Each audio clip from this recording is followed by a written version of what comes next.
What's up sa ating lahat mga boss at isang magandang mga pagpalang araw sa ating lahat at welcome back to my YouTube channel. Fish Keeper. So ayan mga boss, magbibigay lang tayo ng update sa ating long size na ating aquarium ngayon at ipapasilip ko sa inyo kung ano yung ginagawa namin ngayon at kay Boss Ray. So tara na, silipin na natin to.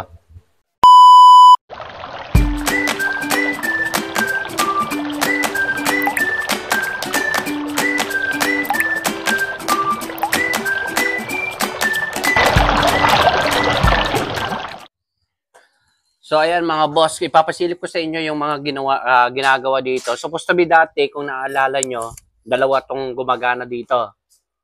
Ayan.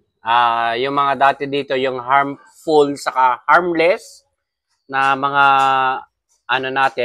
ornamental fish. But as of now, ito na lang po yung mga natitira natin ngayon. Yung mga gapi, yung nandito. At yung isa naman is empty na. So, ipapasilip ko sa inyo yung isa. Bali, kung nakikita nyo, si Boss Ray, nagwe-welding dito. Pagpasensyaan nyo na kung wala siyang damit. Kasi sa area natin ngayon is mainit. Pagdating naman ng gabi, lalong-lalo na sa madaling araw is napakalamig. So, ayan. Supposed to be yung tinuturuan ako ni Otol. Sinabihan ako ni Otol na mag-welding. Kaso natakot ako kasi ayoko naman kasi na dumating tayo sa punto na masayang itong stand ng aquarium na i-deliver natin sa kanya at yung binili. Kasi ilang beses ko rin naman ginawa kasi to, pero ang nangyari, nag-welding nga ako butas-butas. Tayo kasi wala tayong dito karanasan. Pero si Utol kasi is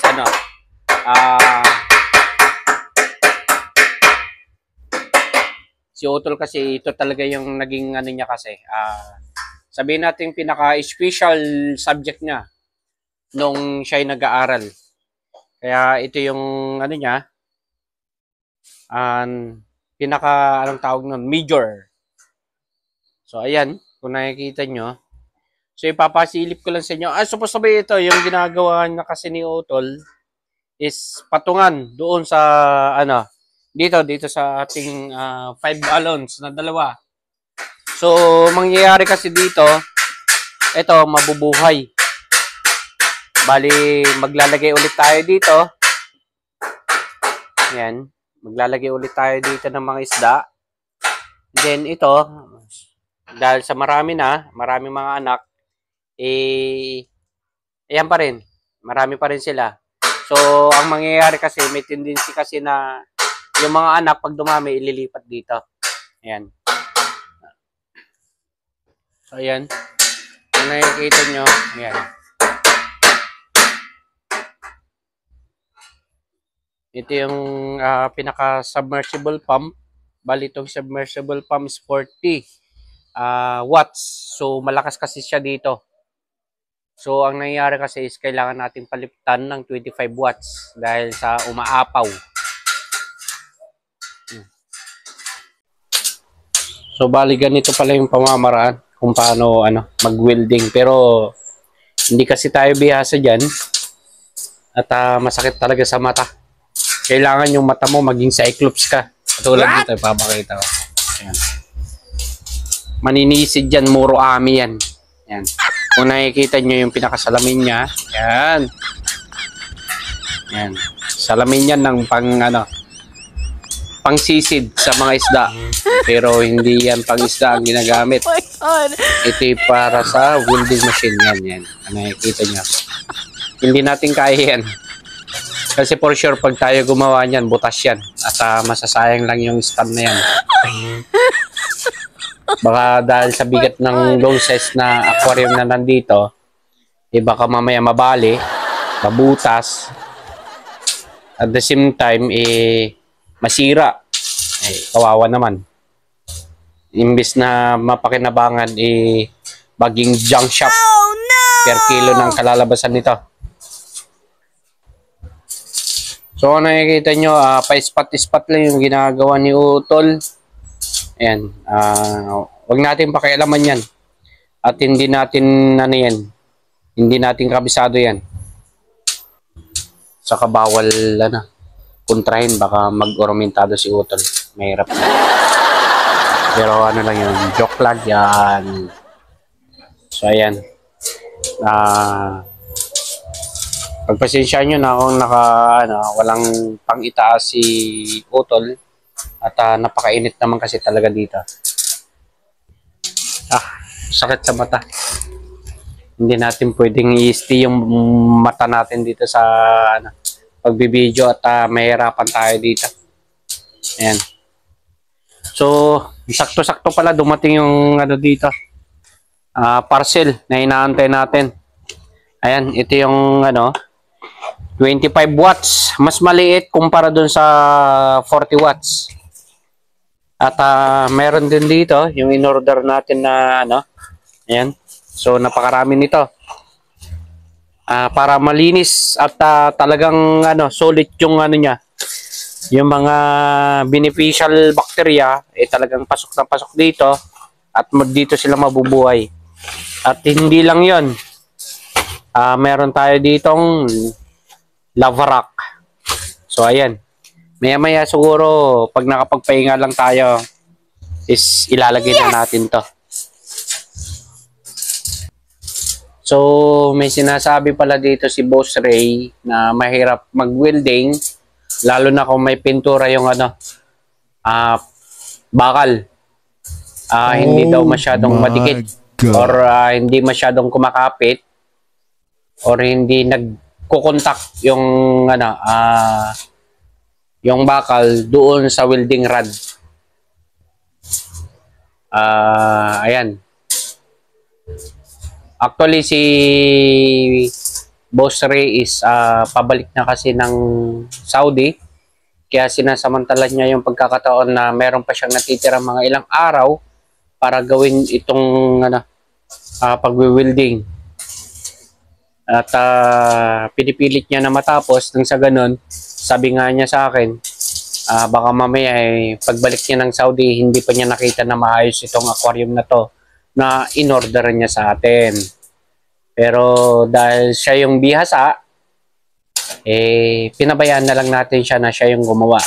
At tayo naman is nanonood tayo. At yun nga, may padagdag din si Boss Ray na mag-order ulit sa atin ng mga isda. Kasi kung titignan nyo yung mga isda niya dito is konti na lang talaga. Dahil sa mga last few days ang nangyari kasi is namatayan siya ng mga maraming isda. Hindi natin alam kung sa anong dahilan kung bakit siya namatayan ng maraming isda. Kaya ngayon is magdadagdag siya at titingin na lang tayo ng mga isda na pwedeng ilalagay dito para pandagdag din niya. Sa totoo lang, ganito kahirap din pala mag-welding. Lalong-lalo na kung naka-set up na yung aquarium at ayaw na natin tanggalin yung mga tubig. Ganito yung kalalabasan. Kailangan natin magsakripisyo para humiga, para maispatan yung sa ilalim kasi anytime pwedeng bumigay kasi sa ilalim yan pag hindi fully welding yan. Yan. Kasi hindi naman natin masabi na yung 5 gallons na dalawa baka mamaya mapalitan yon ng ibang size ng aquarium. Mas maganda na yung for safety mas matibay talaga. Huwag nating iasa doon sa 5 gallons na dalawa or sabihin na lang natin 10 gallons. Huwag nating iasa na kaya niya na. Dapat kayang-kaya niya kahit sa ibang size ng aquarium. So ayan. Kailangan ng ihiga ni Utol yan. Pero tulad nga ng sinasabi ko, hayaan natin si Utol kasi siya ang may niyan Siya ang expert niyan. Yan. At kung nakikita nyo naman, meron naman siyang pang muro ami na Yan. Pangmuro amin na glass. Wow! Eyeglass ang tawag yan. Pangmuro amin na eyeglass. Yun. Tulad ng sinabi ni Utol na butbutan daw. So, nabutas. Kung ako yan, malamang butas na butas talaga yan. Kasi didikit yan sa akin eh. Anyway, magbibigay na lang ulit tayo ng mga update sa mga pag natapos na to. So ayan mga boss, ito yung update natin sa ngayon. At sana huwag niyong kalimutan mag-like at mag-comment sa ating comment section. Maraming salamat sa inyo mga boss. So ayan mga boss, at muli tayo nagpapasalamat sa lahat ng mga subscribers natin dyan, sa mga followers natin dyan, at sa mga nag-aabang ng mga videos natin. At sana ay hindi kayo magsawa at tulungan nyo ako. Sana umabot na tayo sa 1,000 subscribers mga boss. Kaya hanggang sa muli, ako'y nagsasabi sa inyo ng maraming salamat and happy fish out, right?